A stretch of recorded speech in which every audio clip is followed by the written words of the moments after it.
पूरी तरीके पृथक है। संसार में रहते हुए संसार से पृथक है वो, और दूसरा संसार में रहते हुए चिपका पड़ा है। वो पूरा गोले का जो छिक्कल है ना, पूरी तरीके सारा चिपका पड़ा उसमें। तो भगवान यहाँ पे सूखे नारियल का दृष्टांत से समझ लीजिए कि जैसे सूखा नारियल नारियल में रहते वो बिल्कुल पृथक है उससे, ऐसे ही संसार में रहते हुए संसार से पृथक है। जैसे कमल का पुष्प है, कमल का पुष्प कीचड़ में पानी में रहते हुए भी पानी से बिल्कुल पृथक है, पानी की एक बूंद भी नहीं रुकती उसके ऊपर। आप पानी डालिए कमल की पत्ती पर, कमल की लीव्स पर, टिकेगी नहीं, टिकेगी नहीं, बिल्कुल स्पष्ट।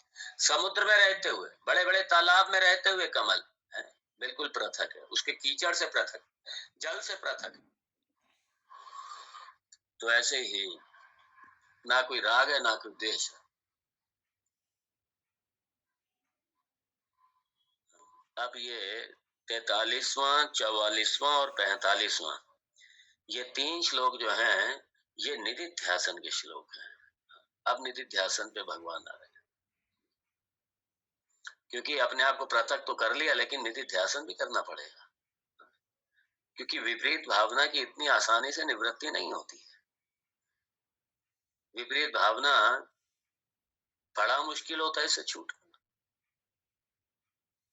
इसलिए निधिध्यासन पे भगवान आते हैं। 43, 44, 45, ये 3 श्लोक भगवान निधिध्यासन पे आ जाते हैं।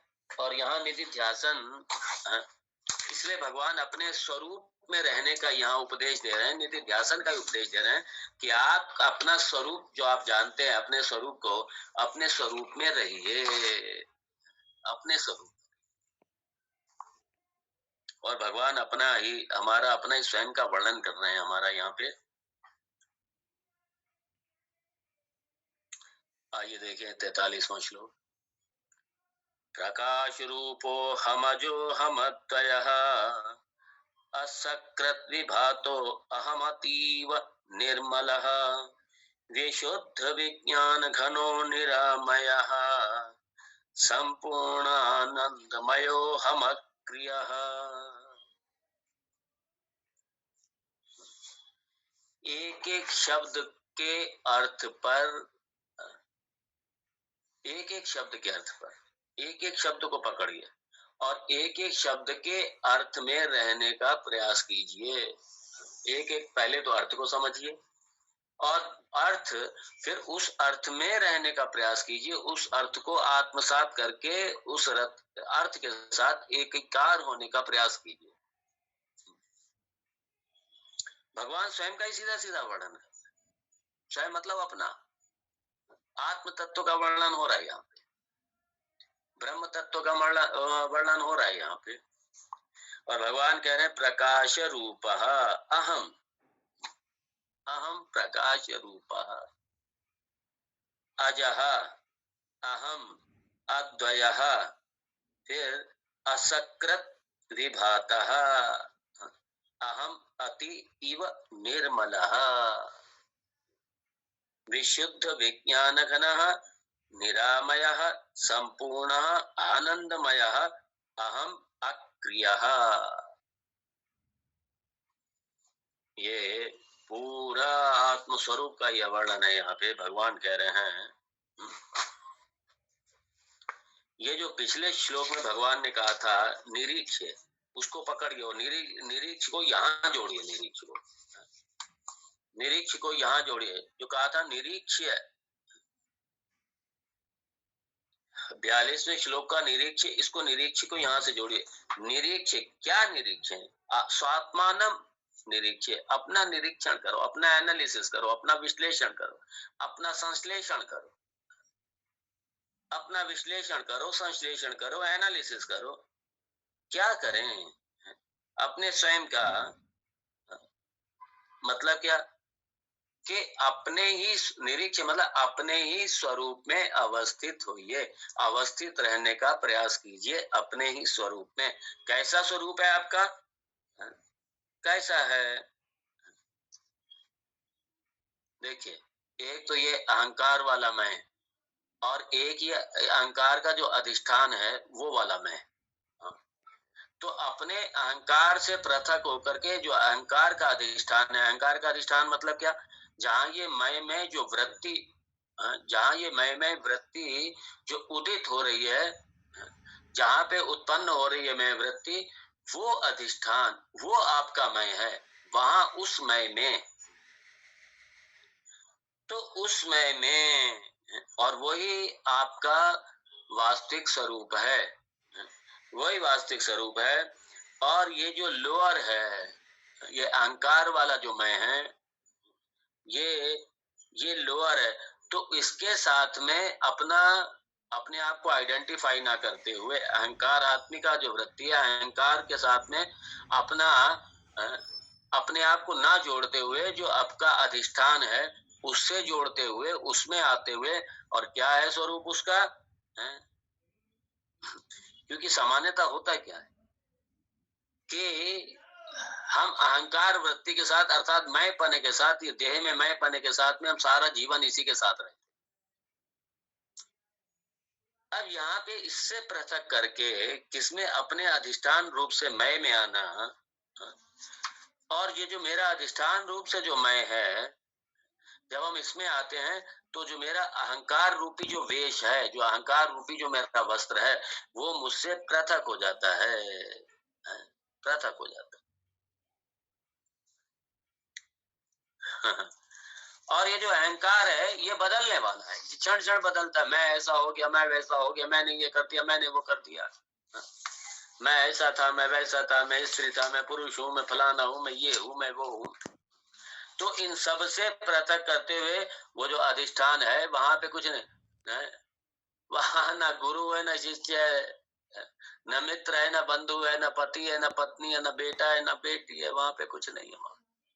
वहां पे एकमेव अद्वितीय ब्रह्म, और तद ब्रह्म अहम अस्मि, इसमें रहना। और ये कैसा है, प्रकाश, प्रकाश स्वरूप, प्रकाश रूप।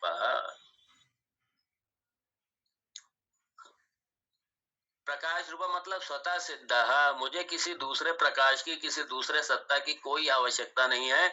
ये मैं हमेशा हूँ। ये सत्य जो है, सत्य मतलब होना, जो ये होना पना है जो है, यह है मेरा स्वरूप है।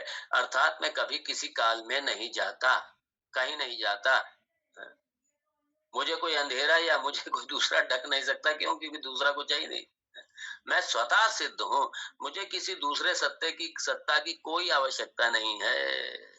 मैं स्वयं प्रकाशित हूँ, मुझे किसी दूसरे प्रकाश की, दूसरे सत्ता की, दूसरे चेतन तत्व की कहीं कोई आवश्यकता नहीं है। मैं ही चित स्वरूप हूँ, मैं ही चेतन तत्व हूँ। दूसरे किसी चेतन की मुझे आवश्यकता नहीं है, जो मुझे चेतन बनाए। मुझे किसी दूसरे चेतन तत्व की आवश्यकता नहीं। मैं ही खुद चित स्वरूप हूँ, मैं ही प्रकाश स्वरूप हूँ, मैं ही स्वयं सत्ता वाला हूँ। मैं किसी दूसरे पर आश्रित नहीं हूँ, किसी पर भी आश्रित नहीं हूँ। और अहम अजह, अहम अजह, एक एक शब्द पर, एक एक अर्थ पर खूब चिंतन होना चाहिए, एक एक अर्थ पर आत्मसात करने का प्रयास कीजिए।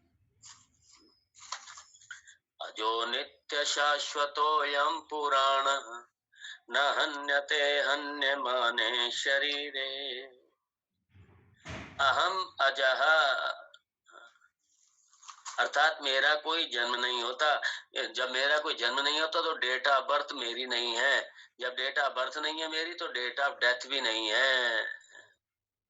वो फलाने की दूसरी बरसी है, फलाने की चौथी बरसी है, फलाने की पहली बरसी है।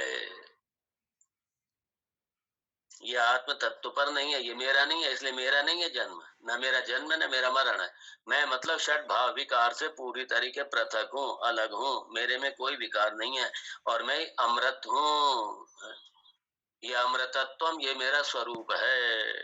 मैं अमृत हूँ, मैं मृत्यु से परे हूँ। और इससे बड़े मजे की बात है, इस ज्ञान से दो भय हमेशा के लिए समाप्त हो जाते हैं, हमेशा के लिए। तो पहला डर क्या है रोग का डर, हाय रोग ना हो जाए, हाय ये ना हो जाए, हाय वो ना हो जाए, ये क्षीणता का डर, हाय क्षीण हो रहा है, ये मर रहा है, ये जा रहा है, ये भय समाप्त होगा। और दूसरा भय होता है किसका? रिबर्थ का। अब दोबारा जन्म होंगे, फिर इसी तरीके रोएंगे धोएंगे। तो जब जन्म वाला नहीं हो तो मृत्यु वाला नहीं हो, जब मृत्यु वाला नहीं हो तो जन्म वाला भी नहीं हो, और जन्म वाला नहीं हो तो जन्म के बाद ही सारे दुख तो शुरू तो जन्म के बाद होते हैं सारे। जब जन्म लेते हैं उसके बाद सारे दुख शुरू हो जाते हैं। जन्म लेते दुख, और जन्म लेते ही जननी भी दुखी और मैं भी दुखी, दोनों चिल्लाते हैं। जननी भी चिल्लाती है, मैं भी चिल्लाता हूँ, दोनों चिल्लाते, दोनों रोते हैं। और जब छोड़ के जाता हूँ तब भी दुखी, तब भी सारे रोते हैं बैठ करके। तो इसलिए ये पुनः जन्म का भय नहीं, मतलब पुनः दुख का भय नहीं है। जब इसलिए मैं मरने वाला नहीं हूं, मैं जीने वाला नहीं हूं। जब मैं जीने मरने वाला नहीं हूं तो फिर मैं जीने मरने के बाद में, जीने के साथ में जो दुख होते हैं, जो क्लेश होते हैं, वो क्लेशों वाला, वो दुखों वाला भी मैं नहीं हूं फिर मैं। इसलिए दोनों तरीके के भय गए, क्योंकि मेरी मृत्यु नहीं है, मेरी मृत्यु नहीं है। तो जब मैं अजा हूं, मेरा जन्म नहीं हुआ, जब मेरा जन्म ही नहीं हुआ तो फिर रिबर्थ का, पुनर्जन्म का प्रश्न कहाँ होता है? जब मेरा जन्म होता ही नहीं है, जब मेरा जन्म नहीं होता, पुनर्जन्म का प्रश्न नहीं होता, तो पुनर्जन्म किसका होता है? अरे पुनर्जन्म इस देह का होता है। और किसका होता है? वो जो जीव है जिसने इस देह को मैं मान रखा था, ये उसका हुआ है, उसके साथ में, वो इसके साथ में आ गया। और मैं जो अधिष्ठान रूप से हूँ, जो मैं बिंब रूप से हूँ, मैं चैतन्य रूप से, जो बिंब रूप से, प्रतिबिंब रूप से नहीं, जो मैं बिंब रूप से हूँ, चैतन्य रूप से हूँ, मेरा कोई जन्म नहीं होता। जब मेरा जन्म नहीं है तो मेरी मृत्यु भी नहीं है। और जन्म के बाद में जितनी समस्याएं, दुख हैं, क्लेश हैं, ये भी मेरी नहीं है, इनसे मेरा कोई संबंध भी नहीं है इनसे।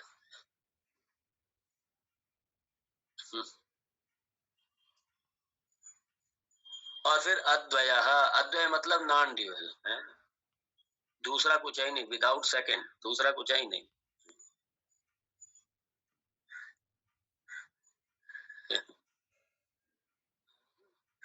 तो मैं नॉन ड्यूअल, मैं अद्वय, अर्थात दूसरा कुछ है ही नहीं।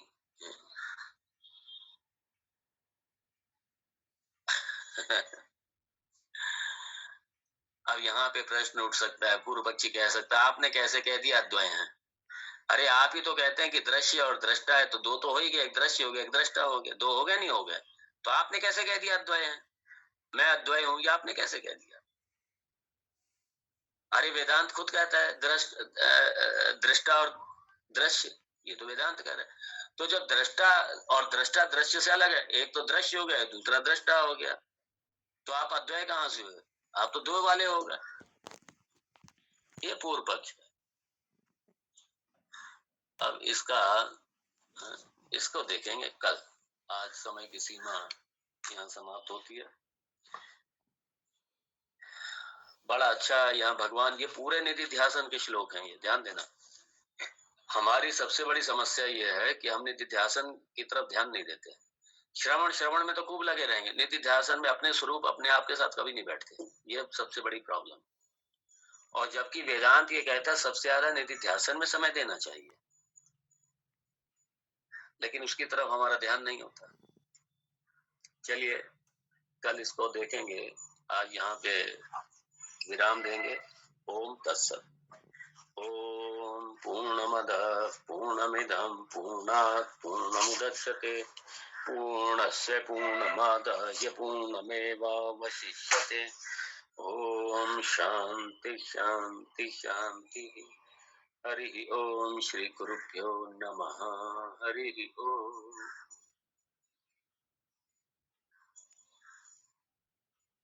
जय श्री कृष्ण। जय श्री कृष्ण। हरि ओम। जय श्री कृष्ण। जय श्री कृष्ण। जय श्री कृष्ण। सबको जय श्री कृष्ण। सबको नारायण स्वामी। सादर प्रणाम स्वामी जी। सादर प्रणाम। जय श्री कृष्ण। प्रणाम स्वामी। जय जय। राधे प्रणाम स्वामी, जय श्री कृष्ण। जय श्री